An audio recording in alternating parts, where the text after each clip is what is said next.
Shalom, selamat pagi Bapak Ibu Saudara yang dikasihi Tuhan. Salam sejahtera buat saudara semua dimanapun berada. Saya mengajak Bapak Ibu Saudaraku untuk bersaat teduh dan berdoa dalam renungan penuntun kehidupan setiap hari.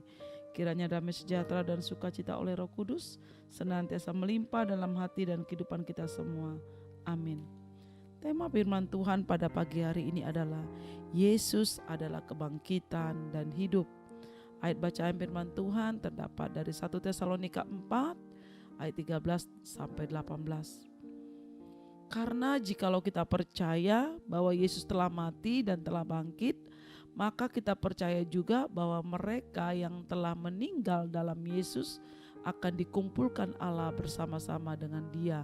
1 Tesalonika 4 ayat 14. Saudaraku, Paskah adalah hari kemenangan bagi semua orang percaya. Karena kebangkitan Kristus di hari yang ketiga ini merupakan penegasan mengenai kebenaran ajaran Tuhan Yesus. Pernyataan Tuhan tentang kematian dan kebangkitannya benar-benar telah Dia genapi. Sejak waktu itu Yesus mulai menyatakan kepada murid-muridnya bahwa Ia harus pergi ke Yerusalem dan menanggung banyak penderitaan dari pihak tua-tua, imam-imam, kepala, dan ahli-ahli Taurat, lalu dibunuh dan dibangkitkan pada hari yang ketiga. Matius 16 ayat 21.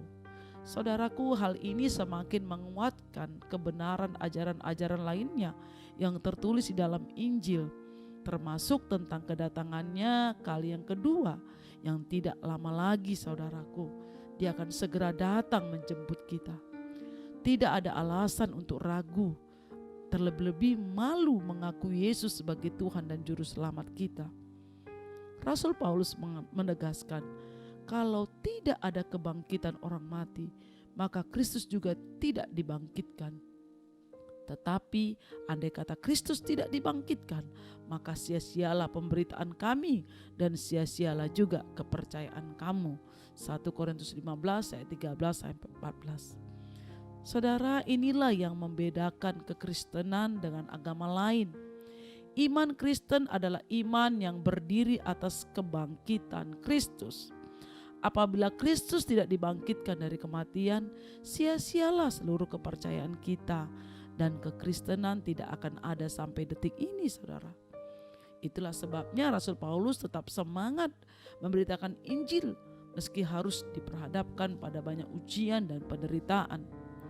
Kebangkitannya pula yang memberikan kekuatan dan keberanian pada Yohanes dan Petrus untuk bersaksi di hadapan mahkamah agama, seperti tertulis dalam Kisah 4 ayat 1 sampai 2, saudara.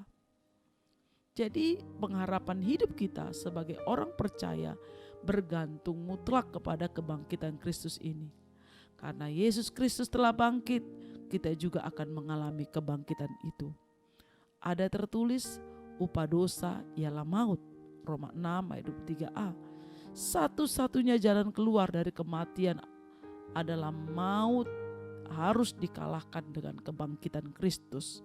Dan Kristus telah menang atas kuasa maut itu. Jadi saudara, biar hari-hari ini kita mengerti betapa kebangkitan Kristus membawa kemenangan di dalam setiap hidup kita, orang-orang yang percaya kepada Tuhan. Jadi saudara, berharaplah kepada Tuhan, datanglah kepada Tuhan, dan bawalah hidup kita untuk hidup di dalam kebenaran Tuhan, supaya kebangkitan Kristus itu nyata atas kehidupan kita. Berita tentang Kristus yang mati dan bangkit merupakan inti berita kekristenan. Karenanya kita dapat diselamatkan dan memilih masa depan gemilang. Saudara, kita percaya bahwa hari-hari ini lewat apapun yang kita hadapi, kita tahu kebangkitan Kristus adalah kehidupan bagi kita semua. Amin. Mari kita berdoa. Bapa di surga, terima kasih buat kebenaran firman-Mu pada pagi hari ini. Kami percaya Tuhan Yesus atas kebangkitan-Mu. Kami percaya Tuhan Yesus bahwa Engkau telah bangkit. Sehingga Tuhan, kami percaya bahwa kebangkitan itu akan menjadi milik kami.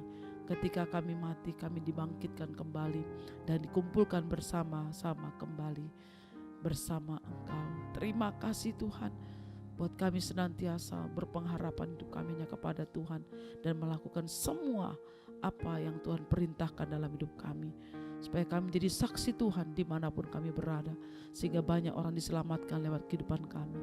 Terpujilah namamu Tuhan, dimuliakanlah Engkau sekarang dan selama-lamanya. Di dalam nama Tuhan Yesus Kristus kami berdoa dan mengucap syukur. Haleluya. Amin. Kiranya berkat yang sempurna dari Allah Bapa kita, kasih karunia dari Tuhan Yesus Kristus, dan persekutuan yang indah dengan Roh Kudus menyertai kita semua dari sekarang ini sampai selama-lamanya. Amin. Maju terus dalam tuntunan Tuhan saudaraku, tetap semangat. Sampai jumpa esok hari di penuntun kehidupan setiap hari. Tuhan Yesus memberkati.